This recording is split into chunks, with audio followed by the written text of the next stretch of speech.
اشفاق احمد صاحب اپنی کتاب میں سوڈا ڈرنکس کی ایجاد کی کہانی بہت ہی دلچسپ انداز میں بیان کرتے ہیں۔ اس کہانی میں جو چیز غور طلب ہے اسے بنانے والوں کی وہ سوچ ہے جس کے تحت وہ تمام دنیا کے لوگوں کو اس کی لت میں مبتلا کرنا چاہتے تھے، اور آپ بھی یہ دیکھیں گے کہ جو شیطانی سوچ اسے ایجاد کرنے والے اس وقت سوچ رہے تھے وہ حرف با حرف آج کیسے پوری ہو چکی ہے۔ اور یہ کہانی ہے اشفاق احمد صاحب کے اٹلی میں قیام کے دوران کی، جب وہ ایک اٹالین فیملی سے ملنے جاتے ہیں جس سے ان کے بہت اچھے تعلقات بن چکے تھے، اور خاص طور پر ان کی ایک بیٹی جو کہ معذور تھی اور چل نہیں سکتی تھی، اسی لیے ہر وقت ویل چیئر پر ہوتی۔ اس کا نام اینجلا تھا۔ تو اشفاق صاحب کہتے ہیں کہ ایک روز جب میں اور اینجلا اس کے کیمرے سے کھنچی ہوئی رنگین سلائیڈیں دیکھ رہے تھے تو اس نے سلائیڈ دیکھتے ہوئے چہرہ میری طرف گھما کر کہا، آج تم کو ایک نیا مشروب پلاتے ہیں۔ ابھی اس کی تعارفی سپلائی ہوئی ہے لیکن امید ہے اگلے ہفتے تک دکانوں، بقالوں، ریستورانوں میں عام ملنے لگے گا۔ نانا میرے لیے اس کی 6 بوتلیں لائے ہیں اور میں نے ان میں سے ایک بھی نہیں کھولی ابھی تک۔ کیوں؟ میں نے تجاہل عارفانہ سے پوچھا، تو اس نے ہاتھ کے اشارے سے چھوٹے بچوں کو مارنے کا سا نشان بنا کر کہا، ان کے ڈھکنے نہیں کھلتے تھے۔ وہ اوپنر نہیں تھا جس سے اس نئے مشروب کا ڈھکنا کھولا جا سکے۔ میں نے کہا، اب مل گیا ہے؟ کہنے لگی، ملا تو نہیں، البتہ امید ہے کہ مل جائے گا۔ پھر اس نے ملازمہ کو آواز دے کر کہا، فریج سے کل والی ڈرنک نکال کر لے آؤ، 7 اسٹرا بھی۔ نورا چاندی کے خوبصورت تشت میں بلور کے 2 لمبے گلاس نسواری رنگ کے مشروب سے بھر کر لے آئی۔ میں نے حیرانی سے اس مشروب کو دیکھا اور ذرا سی ناک چڑھائی۔ اس رنگ کا مشروب میں نے پہلے کبھی نہیں دیکھا تھا۔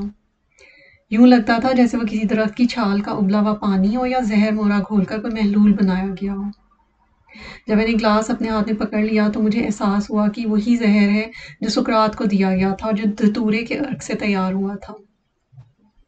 میں نے گلاس کے اندر کا اسٹرا تو نکال کر ایک طرف رکھ دیا، پھر سطح مشروب پر اٹھتے ہوئے بلبلوں کو دیکھتے ہوئے ایک لمبا سا گھونٹ بھرا۔ لیکن اس دارو کے میرے حلق سے اترتے ہی اوپر کا سانس اوپر اور نیچے کا نیچے رہ گیا۔ آنکھوں میں آنسو آ گئے۔ ایک ہلکی سی چھینک جو منہ بند ہونے کی وجہ سے صرف ناک سے پھٹک سکتی تھی، مشروب کے چند قطرے میرے گرے بان میں گرا گئی۔ اینجلا نے گلاس میرے ہاتھ سے لیتے ہوئے کہا، نہیں پیا جاتا؟ میں نے نفی میں سر ہلایا۔ کہنے لگی، بہت تیز ہے۔ میں نے اس بات میں سر ہلایا اور رومال سے آنکھیں پوچھنے لگا۔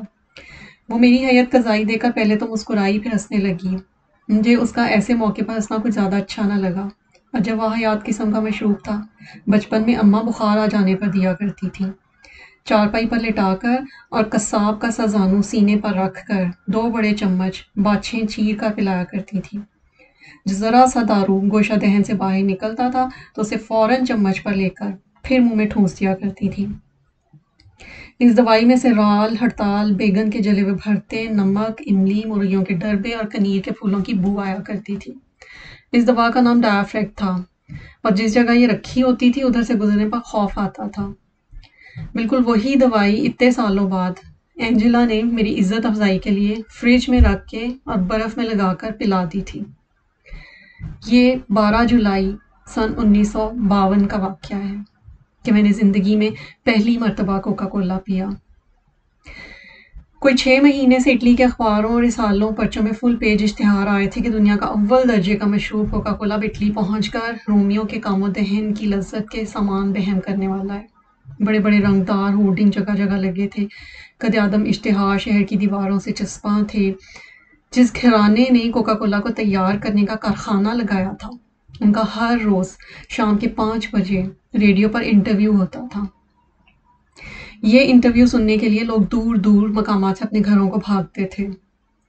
اطالوی زبان میں انٹرویو کے دوران جب امریکی لڑکی انگریزی میں یہ کہتی کہ drink Coca Cola and quench all thirst, تو گھر کے سب لوگ اس کے ساتھ مل کر خوشی کا نعرہ لگاتے اور ریڈیو کے گرد چھوٹی سی لڈی ڈال کے اس انتظار میں کھڑے ہو جاتے کہ دیکھیں پھر کب اشتہار آتا ہے۔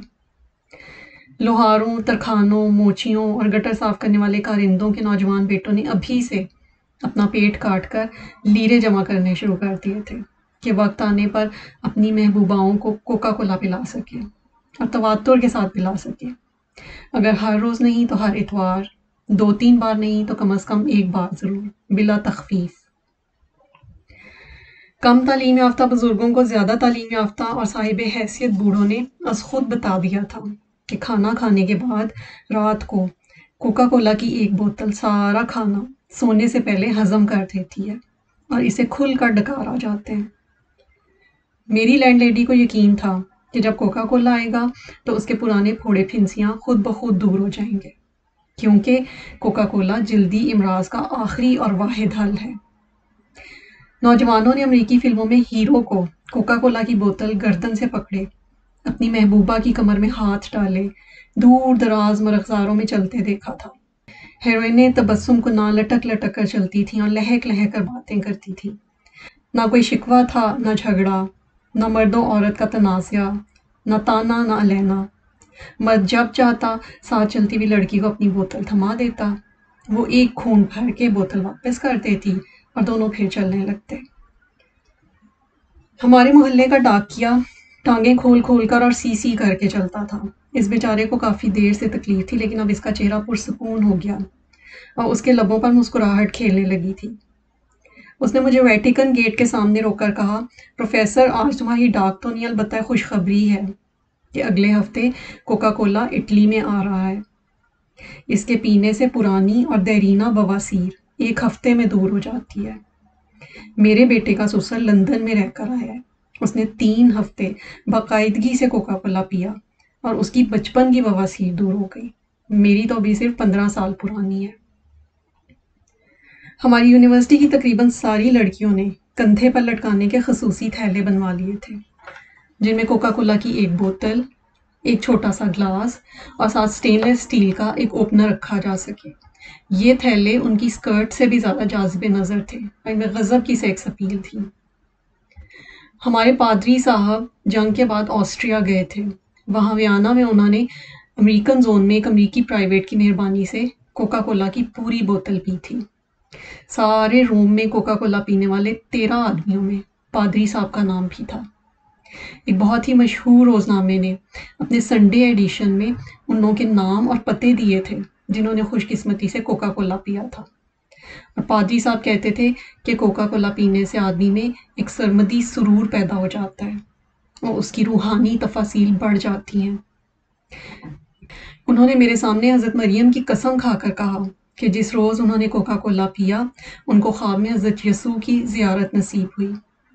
بہت سے لوگوں کے گروہ میں ہمارے پادری صاحب حضرت یسوع کے بہت ہی قریب کھڑے تھے۔ مجھے معلوم تو تھا کہ ہماری اٹلی میں کوکا کولا آ رہا ہے، لیکن یہ معلوم نہیں تھا کہ اس قدر جلد آ رہا ہے۔ اینجلا نے کہا، اگر دل نہیں چاہتا تو نہ پیو۔ میں نے کہا، دل تو بہت چاہتا ہے مگر پیا نہیں جاتا۔ کہنے لگی، تم کو یقین نہیں آئے گا، لیکن یہ ایک طے شدہ حقیقت ہے کہ ایک وقت آئے گا تم پکار پکار کر کوکا کولا مانگا کرو گے، اور اگر نہیں ملے گا تو اس محفل سے اٹھ کر وہاں پہنچ جایا کرو گے جہاں کوکا کولا ملے گا۔ میں نے کہا، کچھ خدا کا خوف کرو اینجلا، ایسی بدبودار، سیاہ رنگ، تلخ اور خروش آور دوا کو کون خوش دلی سے پی سکتا ہے بھلا؟ پھر اینجلا نے مجھے کوکا کولا کی تخلیق کی لمبی اور مسحور کن کہانی سنائی کہ کس طرح ایک ڈاکٹر پیمپرٹن کے معمل میں اس کے کمپاؤنڈر نے سر درد کا ایک محلول تیار کیا۔ اسے بڑے بزرگوں کو یہ کہہ کر دینے لگا کہ بس ناک آنکھیں بند کر کے چڑھا جاؤ، فعل ہاضمہ میں مدد دے گا، درد سے نجات ہوگی۔ وہ بیچارے اسی طرح کرتے رہے، لیکن کسی کا بھی سر درد دور نہ ہوا۔ یہی تو میں کہہ رہا ہوں، میں نے یہی پر زور دے کر کہا کہ اصل میں یہ ایک دوائی ہے اور اس کا ذائقہ ہمارے بچپن کی ڈائیوفیکٹ سے بہت ملتا ہے۔ لیکن اب یہ دوا نہیں رہی پیارے، اس میں کاربن ڈائی آکسائڈ شامل کر کے بلبلے اٹھا دیے گئے ہیں۔ اب یہ ایک مشروب ہے اور جسم و جان کو تر و تازگی عطا کرتا ہے۔ پھر خود ہی کہنے لگی، البتہ اگر اس کو یخ نہ کیا جائے اور اس میں برف نہ ڈالی جائے اور یہ روم ٹیمپریچر پر گرم ہو جائے تو پھر یہ دوائی ہے، وہی دوائی جو کمپاؤنڈر بنایا کرتا تھا، بے ذائقہ، ناقابل برداشت۔ میں نے پھر کہا کہ یہی تو میں کہہ رہا تھا، لیکن اینجلا نے میری بات کاٹ کر ایک دھیمے مزاج کی استانی کے انداز میں کہا، کوکا کولا کمرشل کرنے سے پہلے کئی سال اس پر تحقیق ہوتی رہی ہے۔ امریکہ میں بسنے والی ساری قوموں کے نمائندہ لوگوں کو کوکا کولا پلا کر یہ دیکھا گیا کہ ان پر اس کا کیسا رد عمل ہوتا ہے۔ یورپی لوگوں نے تو اسے خوشگوار طریق پر برداشت کر لیا، لیکن ریڈ انڈین اور ایسکیموز نے پہلا گھونٹ بھرتے ہی اسے بھڑاک سے زمین پر اگل دیا۔ پھر اس میں پھر رد و بدل کیا جانے لگا۔ 2 سال کی مدت کے بعد اسے ناپسند کرنے والے لوگ بھی پسند کرنے والوں کی صف میں شامل ہو گئے۔ اس کے بعد جب اسے بچوں پر آزمایا گیا تو 2 سال تک کی عمر کے بچوں نے تو پسند کیا، لیکن 10-12 برس کے لڑکے اور لڑکیوں نے ابکائی کر دی۔ اب پھر اس میں ترمیم و تنسیخ ہونے لگی۔ میں نے کہا، کیا یہ انجیل مقدس میں لکھا ہے کہ دنیا کے سب لوگوں کو کوکا کولا پلایا جائے اور ان کی ناک میں دم کیا جائے؟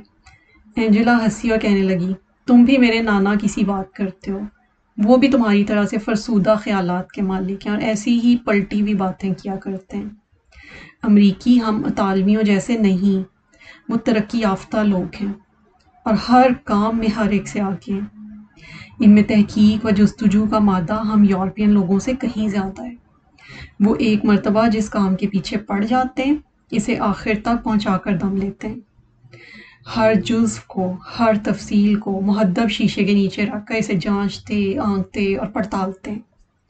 جو نظر آتا ہے وہ، جو نظر نہیں آتا وہ، اور جو آگے چل کر نظر آنے لگے گا، یہ سب کچھ ان کے مطالعے میں ہوتا ہے۔ جب تک یہ مشروب بن کر اس پر مختلف المزاج لوگوں کی پسندیدگی کی مہر نہیں لگ گئی، اس کو مارکیٹ کرنے کا پروگرام نہیں بنایا۔ کیوں؟ میں نے امریکیوں کی حماقت پر سر جھٹک کر کہا۔ اینجلا کہنے لگی، سب سے مشکل کام اس مشروب کو ایسا نام دینا تھا جو دنیا بھر میں مقبول ہو سکے اور کرۂ ارض کا ہر بندہ اس کو آسانی کے ساتھ ادا کر سکے۔ چنانچہ ماہرین لسانیات اور ماہرین صوت شناسی کے ایک گروہ نے پہلے 50 ناموں کا انتخاب کیا، پھر انہیں امریکہ میں ٹیسٹ کر کے 20 ناموں تک محدود کیا۔ اس کے بعد اس پیش نہاد کمپنی کے کارندے ساری دنیا میں پھیل گئے تاکہ ایک یونیورسل نام پر پسندیدگی کی مہر لگوا سکیں۔ میں حیرت سے اینجلا کا چہرہ دیکھ رہا تھا اور سوچ رہا تھا کہ یہ جو اپنے آپ کو امریکیوں کے مقابلے میں پسماندہ اور عقب افتادہ کہہ رہی تھی، تو ان سب کے سامنے میں کس سطح پر ہوں؟ کہنے لگی، اپنے مشروب کے لیے کوکا کولا کمپنی نے جتنے نام بھی چنے وہ سارے کے سارے واولز میں ختم ہوتے تھے۔ واول میں ختم ہونے والے لفظ کی ادائیگی ہر کوئی کر سکتا ہے اور اس کے مخرج میں کسی کو کوئی دقت پیش نہیں آتی۔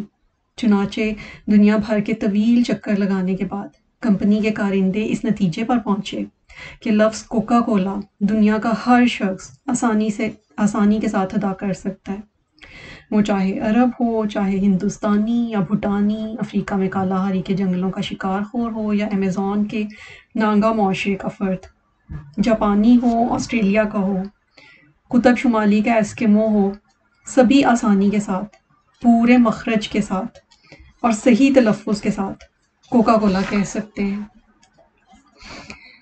میں نے کہا، اینجلا، ایسی سب باتیں تمہیں کون بتاتا ہے اور یہ تم کہاں سے سنتی ہو؟ اس کی آنکھیں ذرا سی نمناک ہو گئیں، سر اوپر اٹھا کر کہنے لگی، سارا دن اس ویل چیئر پر گزرتا ہے، گھر سے باہر جانا نہیں ہوتا، بیٹھی پڑھتی رہتی ہوں اور سوچتی رہتی ہوں اور سوچتے سوچتے سو جاتی ہوں۔ اس کے بعد زندگی کا اگلا پیریڈ شروع ہو جاتا ہے۔